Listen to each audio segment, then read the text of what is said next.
Il a une mère qui s'appelle Marie également, mais dans le Coran, il n'a pas de père. Même dans la Bible, on peut prouver également qu'il n'a pas de père parce que l'Éternel Dieu n'a pas d'enfant.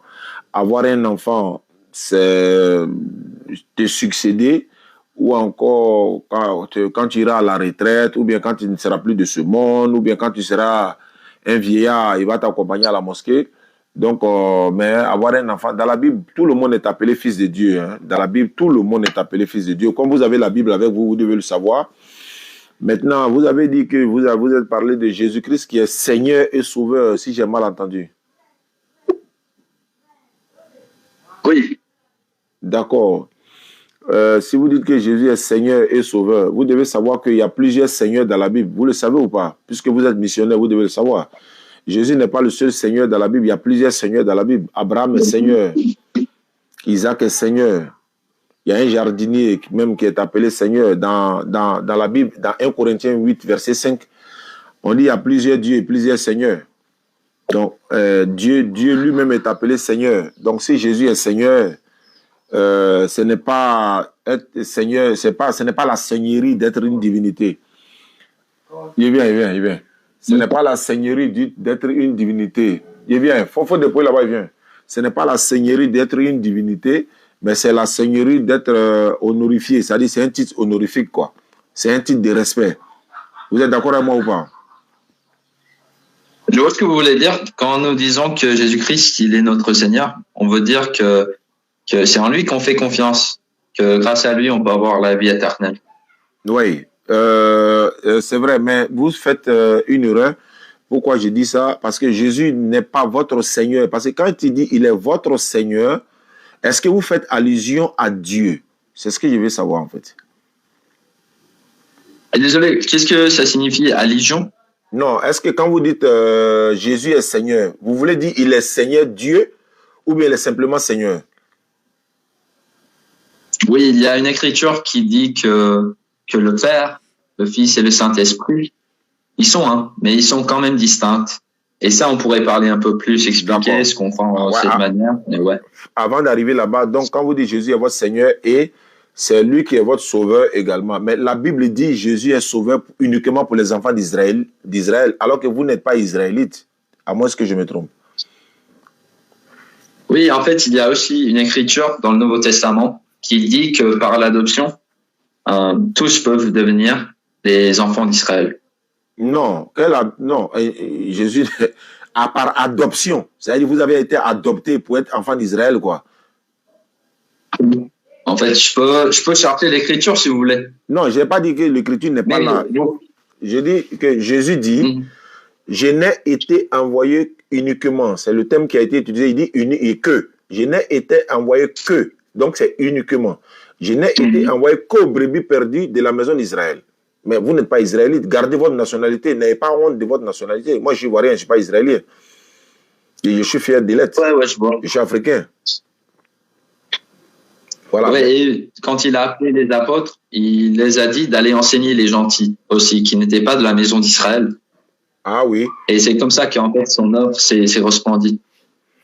Ah ouais. Quand il a appelé les apôtres, il les a interdits même. Vous avez dit que il les a dit d'aller prêcher aux gentils, mais il les a aussi interdits. Vous savez ça? Il les a interdits. Il a dit n'allez pas chez les païens, n'entrez pas chez les Samaritains. Il a dit ça dans Matthieu chapitre 10, verset 5 à 7. Il dit n'allez pas chez les païens, n'entrez pas chez les Samaritains, allez plutôt vers les brebis perdues de la maison d'Israël. Donc toujours Israël. Est-ce que vous comprenez? Donc vous n'êtes pas israélite ou encore israélien. Vous devez garder votre nationalité. Vous ne devez pas vous faire adopter par une communauté alors que Jésus n'est pas venu pour vous. Au contraire, au lieu d'être adopté par une communauté ou encore par une tribu ou encore par une nationalité, vous devez chercher votre sauveur. Est-ce que je me trompe? Parce que la Bible est claire. Jésus est sauveur pour les enfants d'Israël. Et comme ça ne vous concerne pas, vous dites que vous êtes adopté. C'est comme on a adopté un enfant. En fait, on pourrait parler plus de l'adoption. Mais pour parler de nous personnellement, nous avons, en fait, vous connaissez un peu l'histoire du livre de Mormon? Le livre Sinon, je peux vite fait expliquer. Non, vous êtes chrétien mormon, oui, voilà, oui. Le livre de Mormon, moi je l'ai. C'est vrai que je ne le lis pas trop parce il a copié la Bible et il a transformé un peu certains propos de la Bible pour mettre dans le livre des Mormons. Sinon, je connais, il y a le livre des Mormons à la maison. Mais quand j'ai regardé, j'ai vu que ça ressemble clairement à la Bible, mais il a déformé un certain propos de la Bible pour en faire le livre des Mormons. En fait, nous croyons que le livre de Mormon, c'est une autre histoire. Du coup, ça vient d'une famille qui était à Jérusalem, qui faisait partie de la maison d'Israël, qui après est allée aux anciens Amériques. Ils ont été amenés par le Seigneur jusqu'à là-bas, et c'est là qu'ils ont grandi dans un plus grand peuple. Du coup, c'est pas la même histoire que la Bible, parce que ça parle d'un autre peuple, mais c'était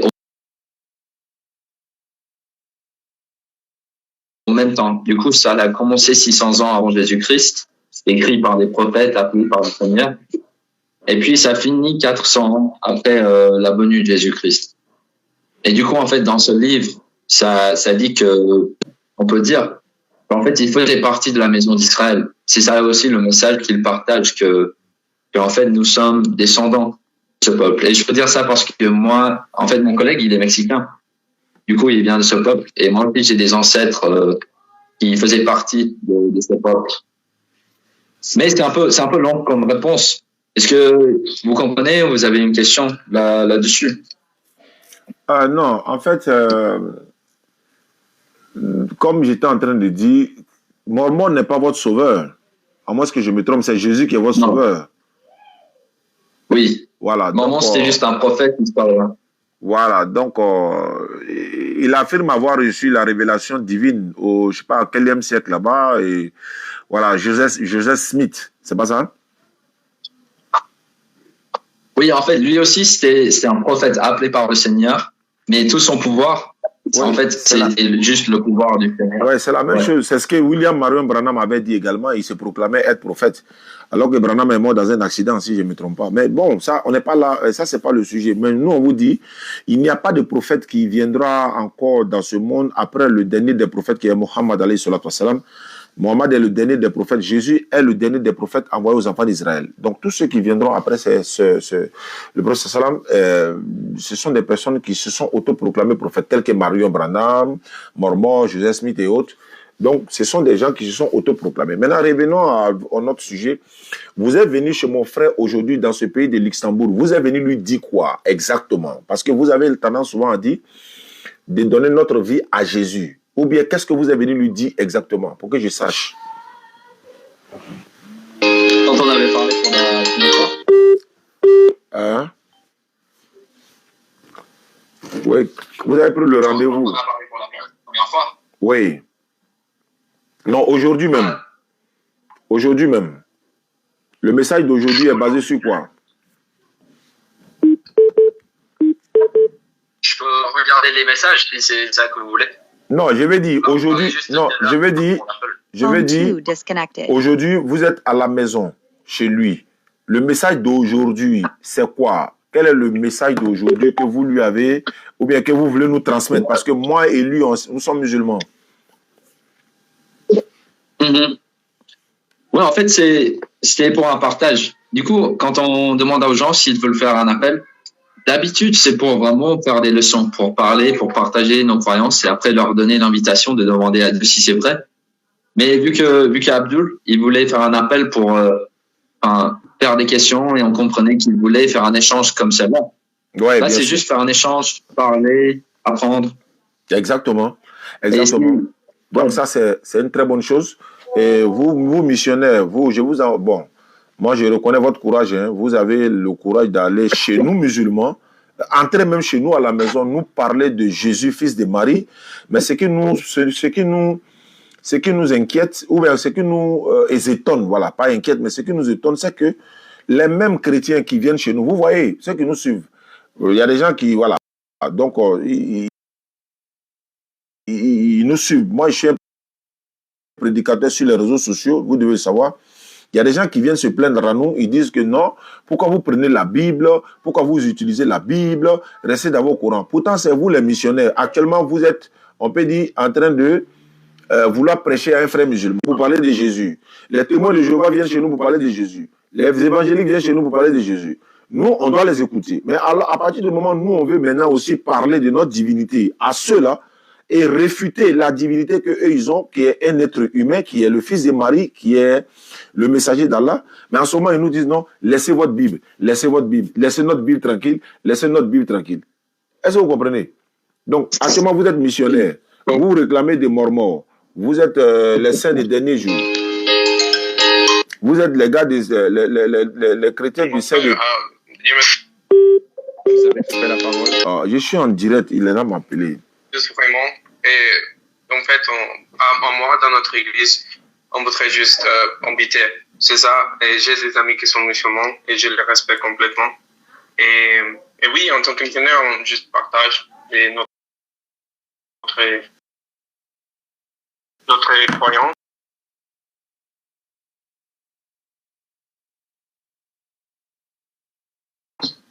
Et on ne voudrait pas respect. Non, il faut poser la question. Pose-moi la question. Juste laisser les choses comme ça, on voudrait s'excuser. On ne voudrait pas vous faute un respect. Mais après, on respecte vos religions, on respecte le Coran, aussi on respecte le prophète pour vous que c'est Mohamed. Et on sait que toutes les religions... Attends, pourquoi tu dis le prophète pour nous c'est Mohamed et pour vous c'est qui? Votre prophète c'est qui? C'est lui qui est mormon là. En fait, on a des prophètes toujours qui sont vivants. Le prophète d'aujourd'hui s'appelle Daily Natural. Et à moi, c'est un prophète pour nous. Et lui, c'est lui qui est le prophète aujourd'hui, quoi. Oui, aujourd'hui, on croit qu'on a toujours des prophètes vivants. Attends, c'est votre croyance. C'est votre croyance à vous, ou bien c'est la croyance de tous les chrétiens?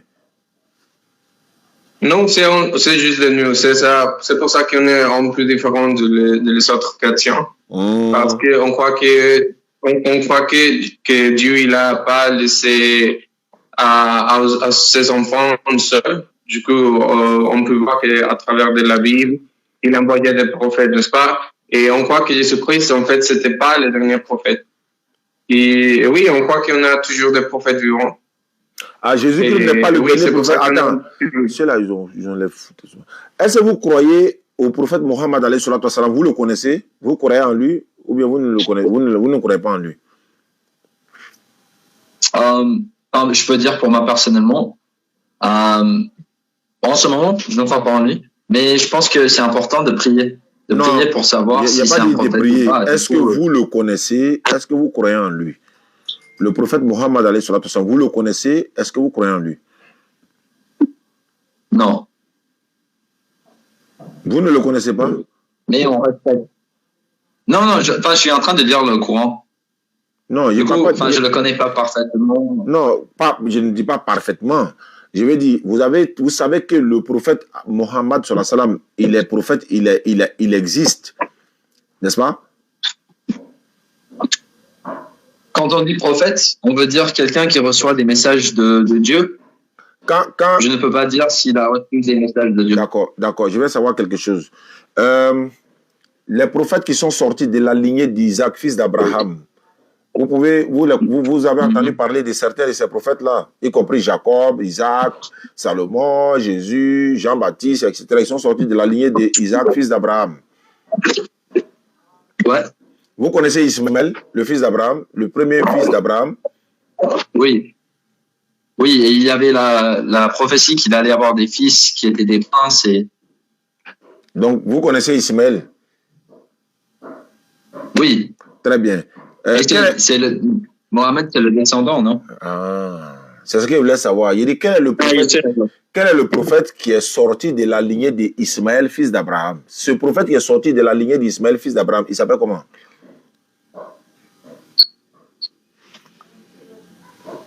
Ma question, c'est est-ce que c'est Mohamed? Bien sûr. Il n'y a pas autre prophète qui est sorti de la lignée d'Ismaël, fils d'Abraham, si ce n'est Mohammed sallallahu alayhi wa sallam. C'est lui qui est sorti de la lignée d'Ismaël, fils d'Abraham. Les autres prophètes qui ont été envoyés aux enfants d'Israël sont sortis de la lignée d'Isaac, fils d'Abraham.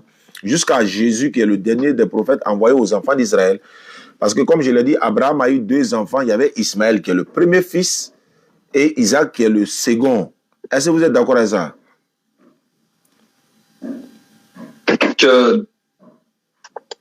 Attends, est-ce que vous pouvez répéter la dernière partie, s'il vous plaît? J'ai dit que Ismaël est le premier fils d'Abraham et Isaac est le second. C'est-à-dire, lui, il est le cadet. Je pense bien que c'est le cas, mais je dois vérifier. Genre, je devrais aller regarder la Bible juste pour vérifier. C'est le cas dans le Torah. Adam, début, toi, tu es chrétien. Toi, tu ne sais pas que le premier fils d'Abraham, c'est Isaac. Et c'est Ismaël. En fait, il y avait l'histoire où il y avait un qui sortait, et après, il rentrait dans le ventre de sa mère. Et du coup, après, c'est pour ça que je dis ça, à cause de cette écriture, de ces passages dans le Torah. Je dis, Abraham, là, quel est le premier enfant qui est sorti des entrailles d'Abraham, selon la Bible? On peut aller regarder. Tu veux qu'on regarde? Ouais, on peut. Ouais, pas de souci. Mais Abraham avait combien de femmes? Beaucoup. La première femme d'Abraham, c'est qui?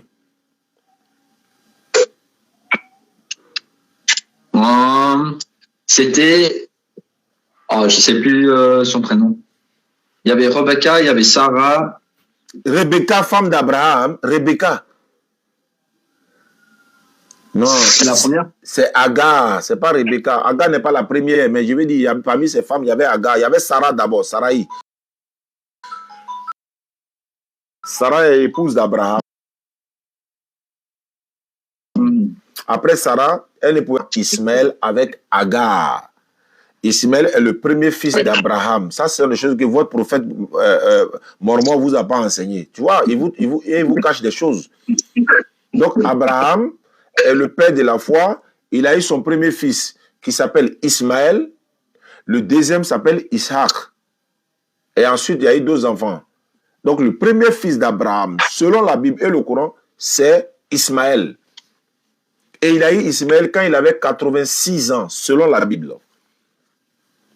Et il a eu Isaac quand il avait 100 ans. Donc, il y a 14 ans entre Ismaël et Isaac. Isaac, là, c'est le petit frère d'Ismaël. Ismaël, c'est le grand frère. Et c'est Ismaël qui devait être l'enfant qui devait être sacrifié ou encore immolé. Et ça, vous avez transformé ça pour aller couler à Jésus. Pour dire non, c'est Isaac. Voilà, Jésus devait venir. Parce que vous, dans votre croyance, et c'est de ça qu'on parlait ce matin chez Oussas Enseignement, dans votre croyance, vous avez dit tout à l'heure qu'il y a 3 personnes en Dieu, mais ils ne sont pas distincts. Ça veut dire qu'ils sont 3, mais ils ne sont pas la même chose. On a dit ils sont distincts. J'ai pas compris? On a dit ils sont distincts. Ah, ils sont distincts. Ça veut dire que le Père n'est pas le Fils, oui. Le Fils n'est pas le Saint-Esprit, le Saint-Esprit n'est pas le Fils n'est pas le Père.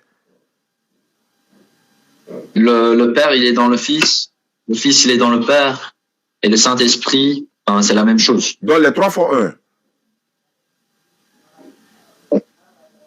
Ils sont distincts. Comment ça? Ils sont ils sont distincts, ça veut dire quoi? Vous avez... Je ne sais pas si vous avez le livre de Mormon avec vous. Il faut lire dans ton livre de Mormon. Moi, c'est la Bible que j'ai ici actuellement.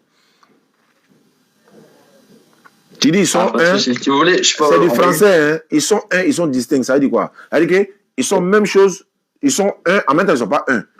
C'est ce que ça veut dire. En français, terre à terre, quoi. Ils sont 1, mais en même temps, ils ne sont pas 1. Ou bien il ment. Ou bien moi, j'ai mal compris.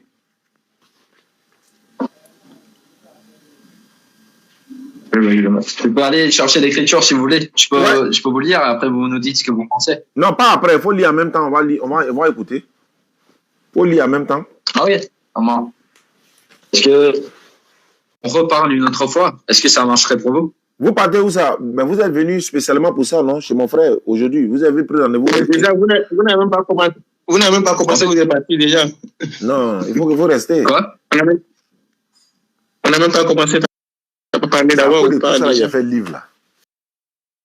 Ouais, donc, mais attends. Vous avez dit ils sont 1, en même temps, ils sont distincts. En français, ça veut dire quoi? En français. Je veux comprendre quoi. En français, ça veut dire quoi? Je veux dire, c'est écrit. Hein. Vas-y.